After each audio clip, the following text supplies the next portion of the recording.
This is the Bartholomew Town Podcast. Hey everybody, welcome into another edition of the Bartholomew Town Podcast. Bill Bartholomew here with you, as always, here on Rhode Island's podcast of record.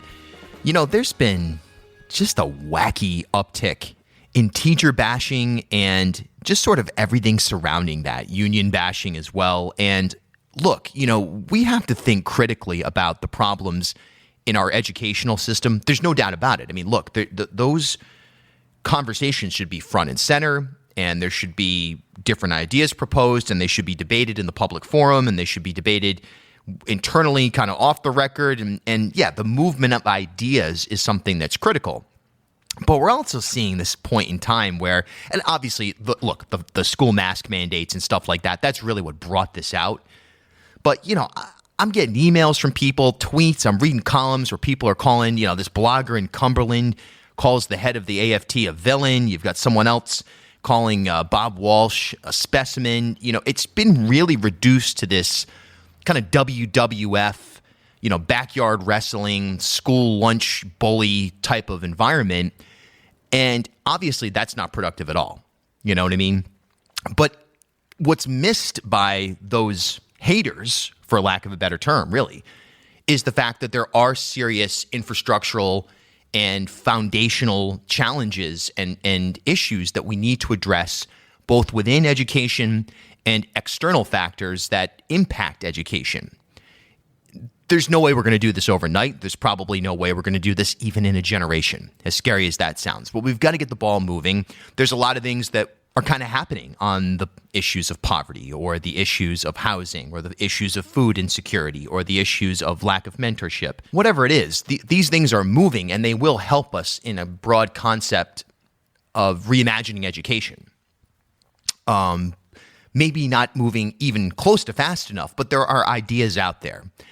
And I thought when I heard about our guest today, Michael Marra, and his book, Confessions of a Public School Teacher, I thought it was interesting because I wanted to kind of get that inside look at what changes can be made and where the issues are in terms of public education right now from the perspective of the teachers. Now, Michael's a 35-year veteran teacher. He's a native Rhode Islander, and this is a book that is kind of making its way around the country right now.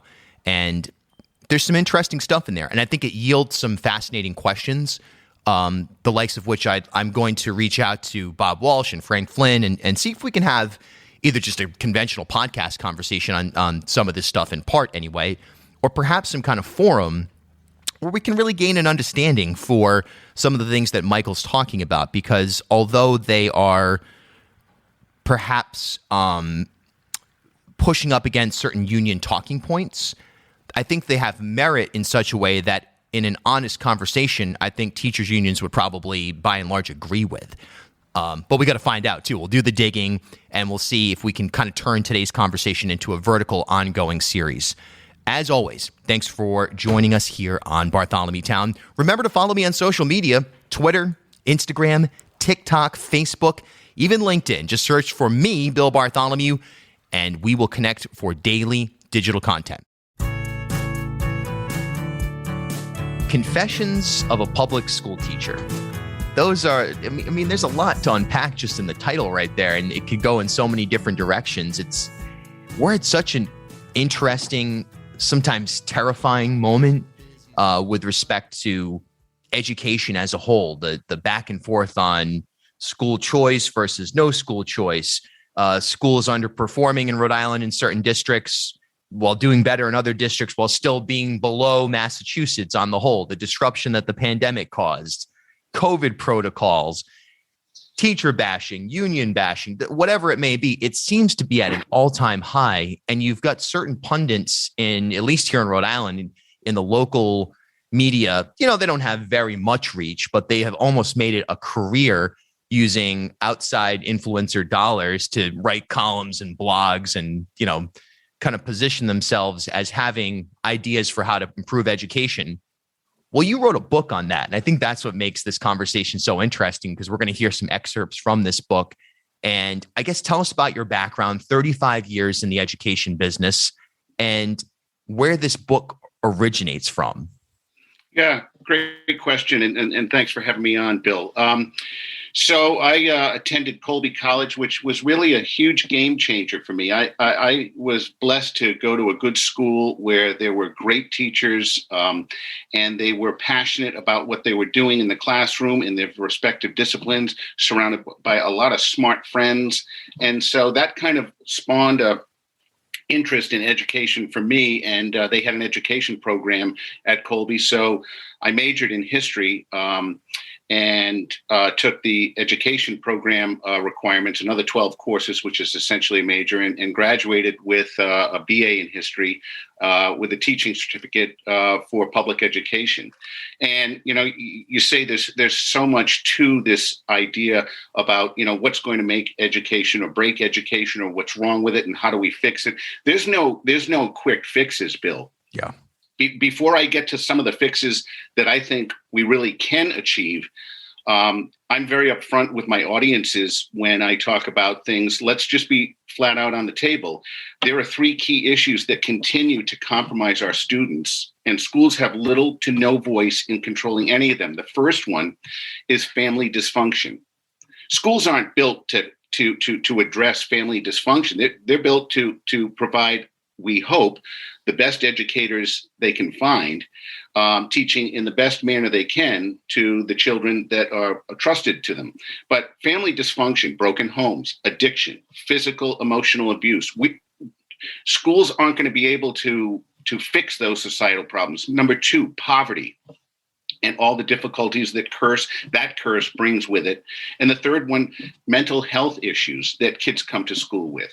So when we take, for example, the report on Providence's schools a couple of years ago from Johns Hopkins, we cannot look at all the Providence teachers and say, you guys dropped the ball here. They are not responsible for the dysfunction, the poverty, the mental health issues that are coming. And in poverty situations, is it disproportionate in urban areas? Those teachers are inundated with those issues, never mind trying to teach kids that attendance problems are a constant. Food deficiency is a problem. When people say, now we have to feed kids. Yes. There's a whole bunch of kids that are going to school without any breakfast. And if they don't get a free lunch, they're going to go home hungry. And so that begins the discussion, Bill.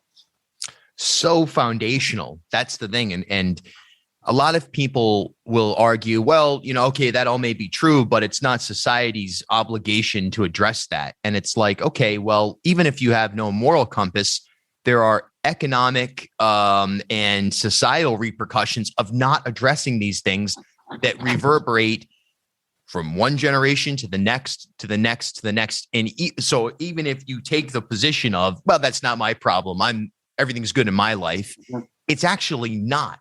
It's a double-edged sword where, to me, the moral obligation stands out more than anything, but then also the foundation of our society. So looking at the book, you highlighted offline, there's three sort of major sections or tenets that are principled here. Let's talk about excellence. When you refer to excellence, what exactly does that mean? Where is it lacking, and where do we go from here? Even outside of the conversation of, all right, should we have more charter schools because they're going to provide excellence, or less charter schools because they're going to impact public schools, whatever it is, just in a practical sense? Great question. Again, early on in the book, I take a definition of excellence that I garnered from a book I read years ago. And the gentleman's name that I quote is Russell Holtz, and he was a Nobel Prize winner in physics. But I think he explains excellence at its best. And I quote, "Excellence flows from many sources, a freedom of spirit that is open to both the old and the new, an attention to detail that shows respect for the often subtle and complex nature of the world, a willingness to learn and try again." And here's my favorite line: "A deep unease with things that are not right or which don't make sense, a capacity for introspection that leads to intellectual honesty with oneself and the world. Perhaps most important, true excellence is never tainted with incivility or arrogance towards others." So when I look at that piece and people say, well, what are you shooting for? That's what we're shooting for in education. That's what I'm shooting for all our educators to abide by. And when I come across pieces, then the Confessions of a Public School Teacher, it may have a catchy title, but really the confession is we have to be upfront and honest about what we're doing right and what we're doing wrong. And so pointing out the things that aren't really too good, that is the argument part. You said that I have 3 pieces, and you're correct. The book is part memoir, it's part argument, and then it's part how-to guide for aspiring teachers. And the part argument is my issue when we have union contract language that absolutely promotes people regardless whether they're mediocre, pretty darn good, or exceptional. It's just the seniority thing that keeps going. Tenure. Who gets a job for life effectively after 3 years of pretty decent work?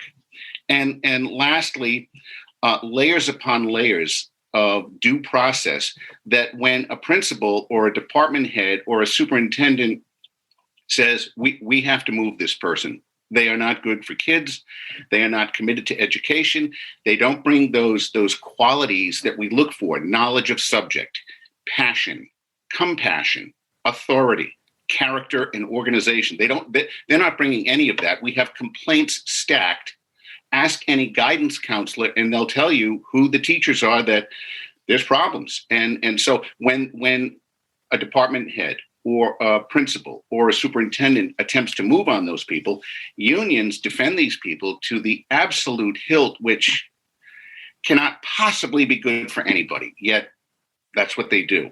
So I have a little bit on tenure, a piece on tenure, a piece on seniority, and a piece on due process that we can go into if you'd like, Bill. Yeah, let's get into it, because I think that those are critical issues. I mean, I think most of us can probably think back, especially as you start to come of age and realize what you went through as a student. And I know, let me just speak personally. I had teachers in my life that some are still in my life today, some who are not, but shaped me in a way that is, I can't imagine my track without them. Me being a student at Charahoe, in the Charahoe district, both in the middle school and in the high school, there are people that I look back on and I'm like, wow, that's how I found a love for politics, or a love for debate, or a love for songwriting, or a love, whatever it may be, or just a way to be disciplined and critically think, and so on and so forth. Then there are people when you look back and you're like, wow, I don't think that person their heart was there, because now I recognize what passion means and what love of career and what love of people means. And I'm not convinced that person had it. So yes, it is an odd system. It is somewhat devoid of meritocracy. And I think that is dangerous. And so let's get into the excerpts and sort of the backing, if you will, of your arguments. Sure. So let's start off with tenure first, then we'll move to seniority and finish up with due process. Again, trying to keep in mind that definition of excellence, which is what we all have to shoot for in whatever discipline or profession you're in. So tenure. Tenure is an antiquated system that grants effectively untouchable status to educators who have been in the field a specified number of years, in most cases, just 3. The Week, in its March 11th, 2011 article, Taking Aim at Tenure, writes, quote, "Tenure originated in the late 19th century as a means to protect academic freedom in universities." This is its origin. When it first took hold in public schools at the outset of the 20th century, tenure was supposed to block city administrations from turning schools posts into patronage mills where teachers could be fired because they married, got pregnant, or belonged to the wrong political party. So tenure has noble origins, absolutely. These valid and clearly reasonable intentions have morphed into something wholly different from their original designs. And students, along with taxpayers, have become the biggest losers in this damaging and unfortunate shift. The article further states that, quote, "As teacher unions gained momentum and power during the 1940s and 50s, tenure came to mean permanent employment for teachers, regardless of how ineffective they might be. Consequently, tenure illuminates a fundamental disconnect between students and this poor-performing segment of teachers. Lifetime tenure granted to new teachers after just 3 years of service is both illogical and ridiculous. Imagine having a job for life, regardless of how one performs. This brings to light the seemingly endless layers of due process that are embedded in teacher contracts. So that's the piece on tenure that the general public looks at tenure and says, I don't get how that's still part of a legitimate conversation. If you'd like to support the independent journalism, opinion, analysis, and entertainment that B-Town provides, there's a few ways you may do so. Simply follow, rate, and review wherever you're listening right now. And if you want to go a step further, for as little as $3 per month, you may become a B-Town insider. Click the support link wherever you're listening or head to patreon.com/BartholomewTown, where for as little as $3 per month, you may help to sustain this program. You'll get exclusive content by becoming a B-Town insider. And again, you'll be helping to sustain Rhode Island's podcast of record. Wow, maybe I just wrote a theme song there. Actually, I'm going to pretend that didn't happen. Patreon.com/BartholomewTown. Hey, coming up on Friday, February 18th at dusk on Harris Avenue in Providence, B-Town presents live music featuring me and the wonderful Analog, a great band from Block Island and Newport, and the Amphibious Man, a great act from Providence and Block Island. Some interesting stuff happening down at dusk in Providence. Friday, February 18th, music starts at 8 p.m. For more information, follow me on social media at Bill Bartholomew. Now back to B-Town. Look, I mean, there's no question that the value of unions in terms of collective bargaining and just general spokespersonship is essential and absolutely vital. But I almost wonder if inside of union negotiations, in the back of some of the union heads' minds, there is a thought of this is a sticky wicket, because at the end of the day, that's a talking point or a fact that is, it seems like it's unbreakable, right? The tenure tracks process, but it also creates problems that then get pinned back on the union itself. And sometimes you just have to wonder if psychologically there's internal conversations like, how do we amend this so that it becomes more of a meritocracy? So Bill, I have a fix for each one of these things that I'm pointing a finger at. So my fix for tenure, and it doesn't have to be just like this, but it has to be in the discussion of how do we address this? Because I don't think it's going away. My fix would be have a 7-year tenure track renewable in year 6 of the 7th year, or not, based on sound evaluations. So every teacher, you get tenure, but you got it for the next 7 years. And in year 6 of that 7th, you're up for retenureship, and that's going to be extensive evaluations, more so than your annual, just to say, you know what, you're in year 6, and we're going to decide whether we give you 7 more, versus forget it, you got tenure for the next 29 years, so we're not even going to talk about anything else. So that's one idea to fix tenure. The second piece, seniority, effectively the last hired, first fired. And you'll be amazed at this is about a page, so it's a little longer than the last one. But let me go to seniority as we move through. Seniority often dictates layoff policy. In almost every state across the country, the last in, first out policy is softening America's competitive edge, says Michelle Rhee, former school chancellor of Washington, D.C. The reason? We end up firing some of our most highly effective teachers. Teacher accountability lies at the very core of the issue. Why would we ever lay off a highly effective, less senior teacher and keep a lower performing teacher with more seniority? Again, many who raise the issue of teacher quality are labeled as anti-teacher or teacher bashers. Yet, what other profession operate on such feeble expectations from their core of professionals? What other profession has few, if any, consequences for poor performance? I believe that tenure and seniority absolutely protect and promote poor performing teachers. Do we really believe that a system with no rewards for excellence will attract highly motivated professionals who will make exactly the same amount of money as poor performers? Where is the logic and outrage here? Creative alternatives other than the total elimination of tenure and seniority as we know them will be discussed later. Teacher union resistance is virtually guaranteed, at least teacher union contract. But the argument for keeping tenure seniority, and due process in their current forms is mere fiction masquerading as deep necessity. And masquerade it does. Listen to this example. The August-September 2010 issue of the National Education Association's NEA Today, that is the largest teacher union in the country. This is their monthly publication. The national publication for members of the largest teachers union had a picture of a young female teacher on the cover with the title, "Now What?" ? Underneath the subtitle read, "This teacher of the year was laid off, but her students still need her. When will public officials stand up for education?" I read this story with great interest. Why would a public school system lay off its teacher of the year? As I studied the article, it became glaringly apparent how distorted the NEA can be. By all accounts, this inspiring young educator should have been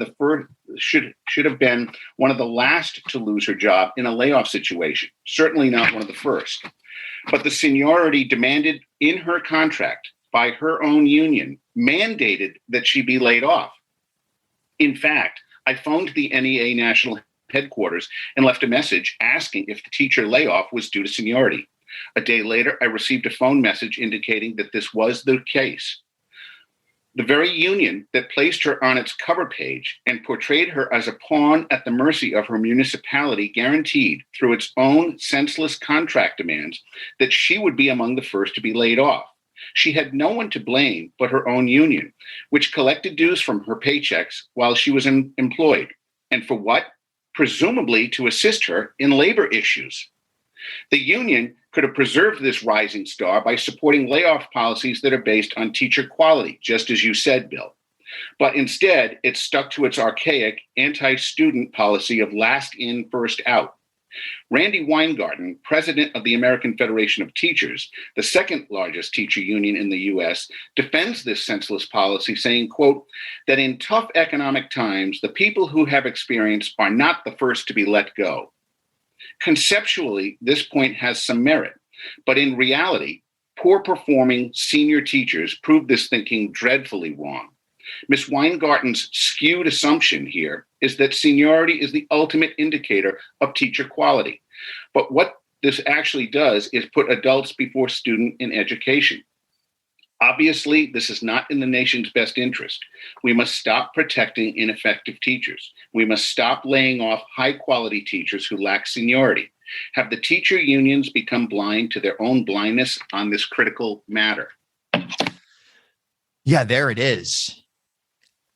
What a challenge. You know, it's the ultimate challenge, I think, for a lot of, and again, I'm certainly interested to hear, you know, a Bob Walsh's response to this, or in Providence, a Mary Beth Calabro's response to this, because, you know, of all the challenges they face, again, you know, you lose a teacher of the year. I know plenty of people who are younger teachers, particularly in Providence, but statewide, that are not tenured teachers that for one reason or another have been reassigned or lost their job altogether. And it's a traumatic experience for them. And they have privately shared exactly what you described there. Look, you know, I'm coming in and trying to make change here, trying to be the voice of the future for these kids that I can connect with, yet I'm not able to continue with my career because of this seniority issue. So it's definitely an issue. And you got to wonder about senior educators as well, who know that their colleague is underperforming, and yet there's nothing that can be done about it. Great points, Bill. And no good teachers, and there's so many. Our schools have a majority of really good teachers. None of them want someone who taints the profession, which is one of the noblest of professions. Nobody wants those kinds of people among their ranks, but everybody does the tiptoe thing. And, you know, I've had more teachers and spouses of teachers say, my God, my wife read your book. My thank you so much. And thank you. But they whisper it. And I said, you don't have to whisper. Well, I don't want to. And I get it. People want to go to work. They want to do their job, be passionate about, and they want to go home to their family. So this is a sticky situation, but the culture that unions foment is one of, if you're not with us on everything, you're a problem. And this is just trying to improve. I've sent one of these books to Bob Walsh, to Larry Pirtle, to Frank Flynn, who heads up the AFT of Rhode Island, with a note at chapter 4, which is all about seniority, due process. I said, guys, please just read chapter 4. And if you'd like to talk about it, I'd be more than happy to talk about it with you. And so I would invite those presidents of the unions to have an open debate about this. Why are we still in these archaic situations? My fix for seniority: retain and promote teachers based on merit, not on years in the system. Listen, our kids know who's good, who's mediocre, who's bad. All teachers know who's on the teacher pecking order. Yet we still have real situations that play out every year. And the ones who know the best, I think I mentioned it earlier, guidance counselors, because they say, oh my God, not again. And then parents go in and say, you got to get him out of Marra's class. Marra does nothing, but Marra's counterpart is a rock star. So why does my kid get stuck with Marra? I know you know what I'm talking about. And the guidance counselor does, but they can't go there. Yes. I believe me, I've experienced it. I truly have. I bring up this anecdote quite often. It was a battle for me when I was in high school. I was not allowed to take A-level English. I was forced into B-level English. My parents tried to, or my mom tried to advocate for me. It was a technicality of available slots. So I was in B-level English. I have, and this is the honest to goodness truth. Throughout my high school career, I read a single book that was assigned to me during my English 4 years, To Kill a Mockingbird. I mean, I read plenty of other stuff on my own. I mean, I was starting to get into Noam Chomsky and everything on my own, no question about it. Mm-hmm. I still was able to get all A's in English, having read just one book and making up answers on the test. I'm convinced a lot of my tests weren't actually graded. This is absolute truth. And, for years, I struggled when I got to college, of course, trying to catch up in certain skill sets and critical thinking. And I had to work quadruple overtime as a student when I would be writing a 25-page dissertation on, Israel, Palestine, on just basic grammatical things. So I have a personal stake in this as well. And I was always so upset that I couldn't be with those rock star teachers because they had to assign the not rock star teacher certain students. And This is what happens. And I think I will reach out for sure. I think we'll turn this into a kind of a recurring vertical series. I'm going to reach out to Bob Walsh and Frank Flynn and everybody, and let's try to, let's have this type of forum, or at least have them on. They've all been on the show at various points, so have this conversation on a specific level for sure. And Bill, I believe those gentlemen and ladies in those leadership positions have good hearts. I also think there's a taintedness with union mentality and a dug-in position that has been staunchly defended, that is finally getting some attention from people that say, no, you got to change. We're not asking you to do a 180 here, but you do have to pivot. So maybe the tenure thing goes to a 6 or 7 year track. As far as seniority, my goodness, I remember one time being department head. One of my people was, again, a rising rock star, like 3 years in, and they are given their papers. They're not coming back because another teacher in another school who happened to have certification for our department, that position was done away with at their school. They had seniority over the person in our department who the kids loved. They were a great professional. And they came and took a job for a year or two before they finally said, I don't really like teaching. I'm out of here. But they displaced an incredible teacher for no reason other than they had a couple more months or a couple more years in the system. And it's not given to excellence. And that's what it's all about. And I can't imagine Larry Pirtle and Frank Flynn are not about excellence, but their contract language is compromising excellence every single day in this state. Yeah, they're good humans. And I see people on Twitter, yes.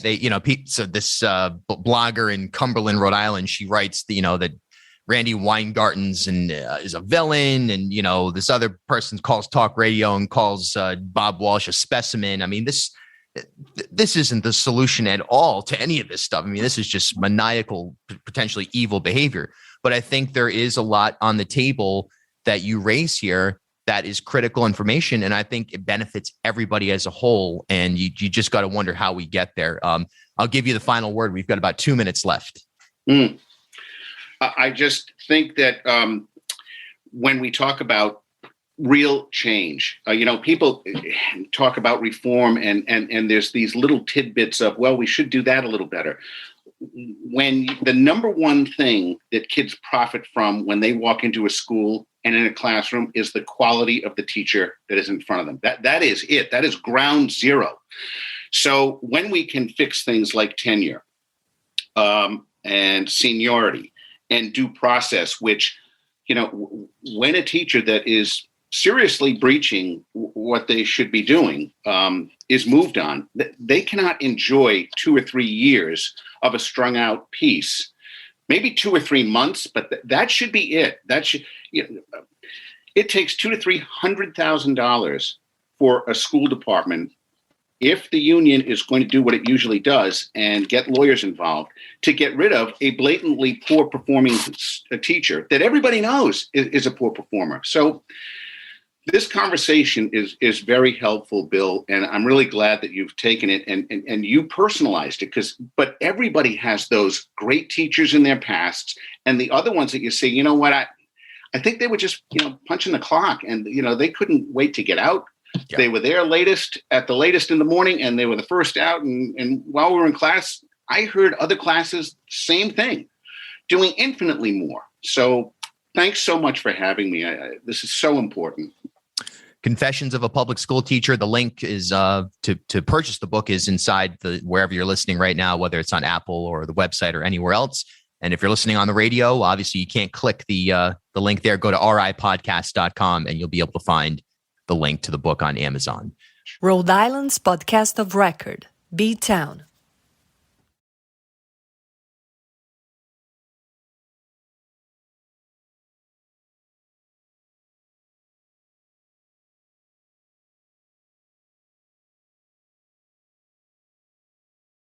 At HealthSource RI for Employers, we provide access to health insurance to more than 1,100 local businesses and nonprofits, and 96% of them renew through us every year.